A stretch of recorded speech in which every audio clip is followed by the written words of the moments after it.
बिस्मिल्लाहिर्रहमानिर्रहीम। अस्सलाम वालेकुम। हजरत आदम अलैहिस्सलाम की तौबा। अल्लाह ने आदम अलैहिस्सलाम को पैदा किया और उन्हें आलिम बनाकर ही तख्लीक किया, यानी जब वो पैदा हुए तो जाहिल नहीं थे। अल्लाह ने आदम अलैहिस्सलाम को फरिश्तों से भी बड़ा आलिम बनाकर पैदा फरमाया। बेशक अहदीस में हजरत आदम अलैहिस्सलाम की इब्तिदा और उनके इल्म का जिक्र मौजूद है। जब अल्लाह ने आदम अलैहिस्सलाम में मुकम्मल रूह डाल दी और जब वो अपने पैरों पर खड़े हो गए तो अल्लाह ने उनको हुक्म दिया, जाओ फरिश्तों की जमात को अस्सलाम वालेकुम कहो। हजरत आदम अलैहिस्सलाम और फरिश्तों की जुबान अरबी थी, यही जुबान अहले जन्नत की है। हजरत आदम अलैहिस्सलाम गए और जाकर अस्सलाम वालेकुम कहा। उन्होंने जवाब दिया, वा अलैकुम अस्सलाम व रहमतुल्लाह, यानी तुझ पर अल्लाह की सलामती हो और रहमत हो। अल्लाह ने फरमाया, ये तेरा और तेरी औलाद का आपस में एक दूसरे को हदिया और तोहफा है। अल्लाह ने आदम को इब्तिदा में ही तमाम नाम सिखा दिए। मुफस्सिरीन ने इन नामों के बारे में वाज़ेह जिक्र किया है। मजबूत मौक़िफ़ सैयदना अब्दुल्लाह बिन अब्बास रज़ियल्लाहु ताला अन्हु का है कि अल्लाह ने आदम अलैहिस्सलाम को हर चीज का नाम सिखा दिया था। मसलन ये पहाड़ है, ये समंदर है, ये दरख्त है, वगैरह वगैरह। वो आसमान और जमीन की हर चीज का नाम जानते थे। इंसान ने किस तरह इस चीज का नाम पहचान लिया? यकीनन अल्लाह इंसान में ये ताकत पैदा कर सकता है कि वो हर इल्म का अहाता कर सके। अल्लाह ने आदम को हर चीज का नाम और उसकी सनत और काम भी मालूम करा दिया। आग, लोहे, लकड़ी, गर्ज ये की हर चीज उसका नाम और इस्तेमाल ज़हन में डाल दिया। वो किस कदर अजीम इल्म से मालामाल हुए, सुभान अल्लाह। बहरहाल अल्लाह ने हजरत आदम अलैहिस्सलाम को सिर्फ शक्ल सूरत और तख्लीक में ही बुलंद मर्तबा अता नहीं किया था, बल्कि अक्ल व इल्म के लिहाज से भी बुलंद दर्जा और मकाम पर फाइज किया था। जैसे कि अल्लाह ताला फरमाते हैं, अल्लाह ने आदम को हर चीज का नाम सिखा दिया, फिर इन चीजों को फरिश्तों पर पेश किया और फरमाया, मुझे इन चीजों के नाम बताओ अगर तुम सच्चे हो। मतलब यह है कि तुम दावे में कहां तक सच्चे हो। जब आदम की तख्लीक हुई तो तुमने कहा था, यकीनन अल्लाह जो चाहे पैदा कर ले, कसम है वो हमसे ज्यादा मौसिस और आलिम नहीं होगा। इस दावे में अगर तुम सच्चे हो तो जरा उन अशिया के नाम तो बताओ। अल्लाह ने आदम को ज्यादा मौसिस होना, मुकर्रम होना और इल्म व मारिफत वाला होना वाज़ेह करने के लिए फरिश्तों को हुक्म दिया कि आदम अलैहिस्सलाम को सजदा करें। ये सजदा ताज़ीमी था, इबादत करने वाला नहीं था। सजदा ताज़ीमी पहले वक्तों में जायज था, लेकिन अब हराम है। इसलिए तो याकूब अलैहिस्सलाम और उनकी बीवी और 11 बेटों ने यूसुफ अलैहिस्सलाम को सजदा किया था। बहरहाल फरिश्तों ने आदम को सजदा किया। इससे मालूम हो जाता है कि कौन ज्यादा इज्जत और अजमत वाला है। यकीनन आदम अलैहिस्सलाम ज्यादा शर्फ और मंजिलत के हकदार ठहरे। जब अल्लाह ताला ने उनकी इज्जत, तकरीम और ताजीम साबित फरमा दी, तब इल्म व मारिफत में इनकी बरतरी साबित करने के लिए फरमाया, अगर तुम अपने कौल में सच्चे हो तो उन चीजों के नाम बताओ। फरिश्ते कहने लगे, ऐ अल्लाह तू पाक है, हमें तो सिर्फ उतना ही इल्म है जितना तूने हमें सिखा रखा है। मुकम्मल हिकमत और इल्म वाला तो तू ही है। अल्लाह ताला ने आदम अलैहिस्सलाम से फरमाया, ऐ आदम तुम इन फरिश्तों को उन चीजों के नाम बताओ। आदम हर चीज का नाम बताने लगे। किसी जगह भी उन्होंने गलती नहीं की। जब उन्होंने फरिश्तों को तमाम चीजों के नाम बता दिए तो अल्लाह ताला ने फरिश्तों को मुखातिब करते हुए कहा कि क्या मैंने तुम्हें पहले नहीं कह दिया था कि जमीन और आसमान का गैब मैं ही जानता हूँ और मेरे इल्म है जो तुम जाहिर कर रहे हो और जो तुम छुपा रहे हो। यही सवाल जहन में उठता है कि फरिश्ते क्या छुपा रहे थे, और राज वाली बात यही थी कि अल्लाह हमसे ज्यादा मौसिस और आलिम मखलूक पैदा नहीं करेगा। वाज़ेह रहे कि हम आपको सिर्फ वाक़यात नहीं सुना रहे, सिर्फ सीरत और तारीखी वाक़यात बयान नहीं कर रहे, बल्कि कुरान भी पढ़ पढ़ कर सुना रहे हैं। और कुरान को उस वक्त तक समझना महाल है जब तक इन वाक़यात की तफसील मौजूद न हो। खैर इसके बाद अल्लाह ताला ने अम्मा हव्वा को पैदा फरमाया। उन्हें आदम अलैहिस्सलाम के फौरन बाद पैदा नहीं फरमाया, बल्कि आदम अलैहिस्सलाम ने काफी अरसा जन्नत में तन्हा बसर किया। और हदीस में है कि वो वहशत महसूस करते थे, तन्हाई को शिद्दत से महसूस करने लगे। आखिरकार एक रोज जब वो सो रहे थे, अल्लाह ताला ने उनकी बाईं पसली से अम्मा हव्वा को पैदा फरमाया और आदम अलैहिस्सलाम का हम सफर बना दिया। अल्लाह फरमाते हैं, ऐ लोगो अपने उस परवरदिगार से डर जाओ जिसने तुम सबको एक ही जान से पैदा कर डाला और उस जान यानी आदम अलैहिस्सलाम से उनकी बीवी को पैदा किया। आदम अलैहिस्सलाम के वजूद से ही अम्मा हव्वा का वजूद बनाया गया। वो कोई अलग मखलूक नहीं थी। जब आदम अलैहिस्सलाम बेदार हुए तो उन्होंने अपने करीब एक औरत को बैठा देखा। पूछने लगे कि तुम कौन हो? अम्मा हव्वा ने कहा, औरत आदम अलैहिस्सलाम ने फिर पूछा, तुझे किस लिए पैदा किया गया है? वो बोली, आपके लिए, ताकि आप हमसे सुकून और उन्स हासिल करें। जब फरिश्तों ने आदम अलैहिस्सलाम को एक औरत से बातें करते हुए देखा तो कहने लगे, अब एक और नई मखलूक पैदा की गई है। आदम अलैहिस्सलाम ने उन मखलूकात का नाम तो बता दिया था जो मशहूर व मारूफ थे, उनका नाम पूछना चाहिए था। उन्होंने आदम अलैहिस्सलाम से सवाल किया, उन्होंने फौरन जवाब दिया कि हव्वा, इसलिए कि अल्लाह ने तो आपको हर चीज का नाम सिखा दिया था। फरिश्तों ने कहा, उनका नाम हव्वा क्यों रखा गया है? आदम अलैहिस्सलाम ने जवाब दिया, इसलिए कि उसे एक जिंदा चीज से पैदा किया गया है, हयात की निस्बत से हव्वा नाम रखा गया है। मुस्लिम शरीफ में है कि सैयदना अबू हुरैरा रज़ियल्लाहु ताला अन्हु से रिवायत है कि रसूल अल्लाह सल्लल्लाहु अलैहि वसल्लम ने फरमाया, जो शख्स अल्लाह और आखिरत के दिन पर ईमान रखता है, जब वो किसी मामले के लिए हाजिर हो तो भलाई वाली बात करे या खामोश रहे, और औरतों के बारे में भलाई की वसीयत हासिल कर लो, यानी उनके साथ अच्छा सलूक करो, क्योंकि औरत पसली से पैदा की गई है और पसली में ज्यादा टेढ़ा हिस्सा ऊपर वाला हिस्सा होता है। अगर तुम उसको सीधा करना चाहोगे तो तोड़ डालोगे, और अगर उसको छोड़ दोगे तो वो उसी तरह हमेशा टेढ़ी रहेगी। औरतों के बारे में भलाई की वसीयत हासिल कर लो, मतलब यह है कि इसी हालत में गुसर बसर कर लो। औरतों के बारे में भलाई की वसीयत हासिल कर लो। इस हदीस का मतलब यह है कि औरत पर जबर करके जबरदस्ती उसकी तबीयत को बदला नहीं जा सकता, और औरत जात को ज्यादा नरमी और प्यार से रखो। उनकी तबीयतों में टेढ़ापन है, वो कभी जज्बात पर मगलूब हो जाती हैं और अक्ल खो बैठती हैं। अगर कोई उन्हें सीधा करना चाहे तो उससे लाताल्लुकी, दूरी और तलाक की नौबत आ जाएगी, और अगर उसे छोड़ दोगे तो टेढ़ापन बरकरार रहेगा। मर्द को बहुत हौसले से सूरत हाल को संभालना चाहिए। अहदीस में सैयदना इब्राहीम अलैहिस्सलाम की ज़ौजा सैयदना हज़रत सारा अलैहिस्सलाम का किस्सा मौजूद है। वो हव्वा अलैहिस्सलाम के बाद कायनात की सबसे ज्यादा खूबसूरत औरत थी। अहदीस से ये इशारा मिलता है कि हव्वा अलैहिस्सलाम इब्तिदाई इंसानियत से लेकर कयामत तक पैदा होने वाली तमाम औरतों में ज्यादा खूबसूरत थी। अब इब्लीस लगा अपने वसवसे शुरू करने। आदम अलैहिस्सलाम और हव्वा अलैहिस्सलाम दोनों अल्लाह की रहमत से जन्नत में थे कि शैतान ने उन्हें फुसलाने की कोशिश शुरू कर दी। अल्लाह ताला फरमाते हैं, और हमने कह दिया, ऐ आदम, तुम और तुम्हारी बीवी जन्नत में रहो और जहाँ चाहो वहाँ फरागत खाओ। जन्नत भी कैसी? अल्लाह फरमाते हैं, वो जन्नत जिसकी चौड़ाई आसमानों और जमीन के बराबर है, सो उस जन्नत में से जो चाहो खाओ, कुछ भी मना नहीं सिवाय एक दरख्त के। चुनांचे इरशाद हुआ, और हमने कहा, ऐ आदम, तुम और तुम्हारी बीवी जन्नत में रहो, फिर जिस जगह चाहो वहाँ फरागत खाओ और उस दरख्त के पास मत जाओ, वरना जालिमों में से हो जाओगे। एक और जगह फरमाया, और जब हमने फरिश्तों से कहा कि आदम को सजदा करो तो इब्लीस के अलावा सबने सजदा किया। इब्लीस ने इनकार किया तो हमने कहा, ऐ आदम, ये तेरा और तेरी बीवी का दुश्मन है, ख्याल रखना ऐसा ना हो कि वो तुम दोनों को जन्नत से निकलवा दे और तू मुसीबत में पड़ जाए। यहाँ तो तुझे आराम है, न तू भूखा है और न नंगा, और न तू यहाँ प्यासा होता है और न धूप से तकलीफ उठाता है। गोया अल्लाह ने सैयदना आदम अलैहिस्सलाम को वसवसे से पहले ही खबरदार कर दिया था। इन आयात से ये भी पता चलता है कि इंसान से इब्लीस की अदावत और दुश्मनी इब्तिदा से ही चलती आ रही है, और ये भी साबित हुआ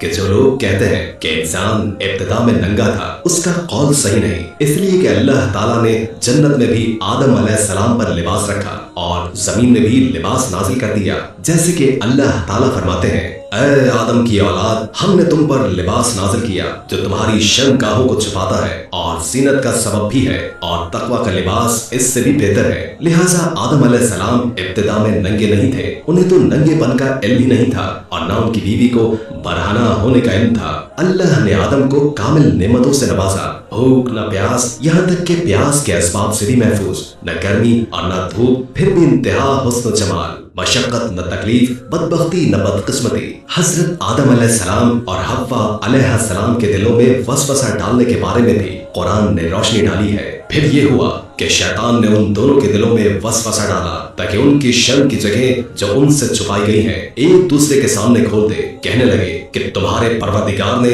तुम्हें इस तरफ से किसी और वजह से नहीं, बल्कि सिर्फ इस वजह से रोका था कि कहीं तुम फरिश्ते न बन जाओ या तुम्हें हमेशा की जिंदगी हासिल न हो जाए। इरशाद होता है, शैतान ने उन्हें वसवसा कर डाला। कहने लगे, ऐ आदम, क्या मैं तुम्हें दायमी जिंदगी का दरख्त और वो बादशाह न बतला दूं कि जो कभी पुरानी न हो? जब तुम उस दरख्त से खाओगे तो हमेशा जिंदा रहने वाले बन जाओगे और जबरदस्त शोहरत हासिल कर लोगे। उसने ये तमन्ना भी दिलाई तुम्हारे रब ने तुम दोनों को इस तरफ से इसलिए मना किया है कि तुम दोनों फरिश्ते न बन जाओ या हमेशा जिंदा रहने वाले न बन जाओ, यानी तुम इस तरफ से खा लोगे तो फरिश्ते बन जाओगे और हमेशा कायम व दायम रहोगे। फिर वो वसवसा डालते हुए झूठी कस्में खाने लगा, जैसे कि इरशाद होता है, और उन दोनों के रूबरू कस्में खाने लगा कि यकीन आ जाए कि मैं आपका खैरखा हूँ। अल्लाह की कसम खाने लगा और उस वक्त से झूठी कस्मों की इब्तिदा हुई। इसलिए उन दोनों को फरेब देकर बहका लिया, जैसा कि फरमाया, धोखे से उन्हें फुसलाया। हालांकि उन्हें किसी चीज की कमी नहीं थी, भला वहाँ क्या मोहताजी हो सकती थी। जन्नत में सुकून से जिंदगी बसर कर रहे थे। जन्नत से बढ़कर क्या चाहिए, हमेशा के लिए जन्नत मिल चुकी थी। अल्लाह ताला फरमाते हैं, उन दोनों ने जब दरख्त को चखा, दोनों की शर्मगाहें एक दूसरे के रूबरू बेपर्दा हो गई और दोनों अपने ऊपर जन्नत के पत्ते जोड़ जोड़ कर रखने लगे और उनके रब ने उनको पुकारा, मैं तुम दोनों को इस तरफ से मना न कर चुका था और ये न कह चुका कि शैतान तुम्हारा सरीह दुश्मन है। कपड़े उतरने पर दोनों को हया आई, इसलिए भी इंसान की फितरत में बरहना होने की नापसंदीदगी शामिल है। बरहना हो गए तो कोई लिबास नहीं था, इसलिए दरख्तों के पत्ते जोड़कर जिस्म ढांपने लगे। हदीस में आया कि आदम भागने लगे तो अल्लाह ने पुकारा, आदम तुम मुझसे भागते हो। आदम बोले, अल्लाह मैं शर्म की बिना पर भाग रहा हूँ और इस वजह से कि मैं तेरे सामने बरहना कैसे रहूं, फिर ये कि नाफरमानी का इर्तिकाब भी कर चुका हूँ। यहाँ एक सवाल पैदा होता है कि दोनों में से खाने वाला कौन था। इस बारे में राजे कौल ये है कि वो हव्वा अलैहिस्सलाम थी। उन्होंने आदम अलैहिस्सलाम को तमा दिलाते हुए इस गलती पर आमादा किया था, जैसे कि बुखारी शरीफ में नबी करीम सल्लल्लाहु अलैहि वसल्लम ने फरमाया, अगर हव्वा न होती तो कोई औरत अपने खावंद से खयानत न करती। हव्वा अलैहिस्सलाम ने उन्हें गलती में मुब्तला किया था। अगर हव्वा अलैहिस्सलाम न होती तो आदम अलैहिस्सलाम भी खयानत में मुब्तला न होते और ना मासियत में मुब्तला होते। तब अल्लाह ने पुकारा, क्या मैंने तुम दोनों को इस तरफ से नहीं रोका था और क्या ये नहीं कहा था कि शैतान तुम्हारा खुला दुश्मन है। अब तवज्जो तलब बात यह है कि इस मौके पर दोनों ने क्या तर्ज अमल इख्तियार किया। क्या वो दोनों अपनी मासियत पर बसित रहे और तकब्बुर करने लगे, जैसे कि इब्लीस ने सजदा करने से इनकार कर दिया था और फिर लगा अपनी मासियत पर इसरार करने, या उन दोनों ने तौबा कर ली। जी हाँ, उन दोनों ने तौबा कर ली, जैसे कि कुरान मजीद में आता है, दोनों ने कहा, ऐ हमारे रब, हमने अपना बड़ा नुकसान किया और अगर तू हमारी मगफिरत न करेगा और हम पर रहम न करेगा तो वाकई हम खसारा पाने वालों में से हो जाएंगे। इस किस्से में एक सवाल ये भी जहन में पैदा होता है कि जब सैयदना आदम अलैहिस्सलाम को इब्लीस ने सजदा न किया तो अल्लाह ने उसे मरदूद बनाकर जन्नत से निकाल दिया। फिर वो सैयदना आदम अलैहिस्सलाम को उस दरख्त के करीब किस तरह ले गया जबकि वो जन्नत से बाहर हो चुका था। कुरान मजीद में इस बारे में ये अल्फाज आए हैं, फिर शैतान ने उनके दिलों में वसवसा डाला। ये वसवसा उसने कैसे डाला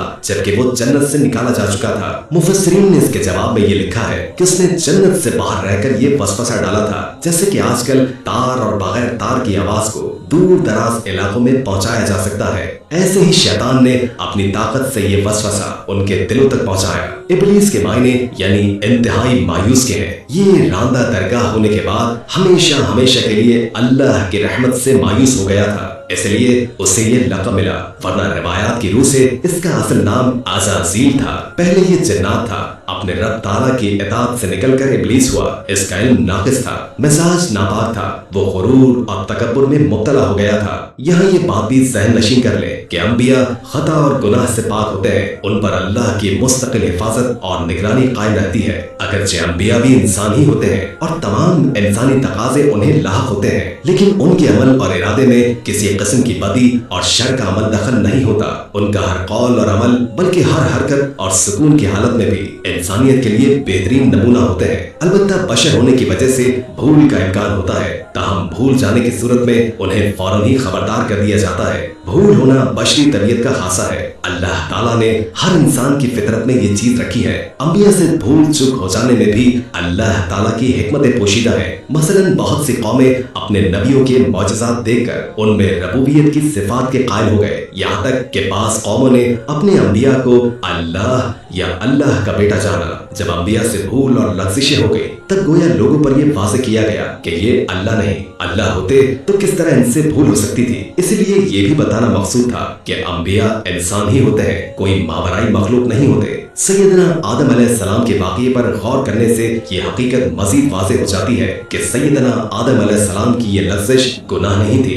ममनुआ दरख्त का फल खाते ही सैयदना आदम अलैहिस्सलाम और अम्मा हव्वा का लिबास उतर गया था। अल्लाह का हुक्म हुआ, जन्नत से उतर जाओ, तुम आपस में एक दूसरे के दुश्मन होगे और तुम्हारे वास्ते जमीन में रहने की जगह है और एक वक्त तक नफा हासिल करना है। मजीद फरमाया, तुम वहीं जिंदगी बसर करोगे और वहीं मरोगे और वहीं से दोबारा निकाले जाओगे। कुरान मजीद के दीगर मकामात में भी इस किस्से की तफसील मौजूद है। मसलन फरमाया, और इससे कबल हमने आदम से एक अहद लिया था मगर वो भूल गए और हमने उनमें कोई अज़्म नहीं पाया। अल्लाह ताला फरमाते हैं, और जब हमने फरिश्तों से कहा आदम को सजदा करो तो इब्लीस के सिवा सबने सजदा किया, उसने साफ इनकार कर दिया। तो हमने कहा, ऐ आदम, ये तेरा और तेरी बीवी का दुश्मन है, ख्याल रखना ऐसा ना हो वो तुम दोनों को जन्नत से निकलवा दे और तुम मुसीबत में पड़ जाए। यहाँ तो तुझे ये आराम है कि ना तो तू भूखा है और न नंगा और ना तू यहाँ प्यासा है और न धूप से तकलीफ उठाता है। लेकिन शैतान ने उसे वसवसे में डाल दिया,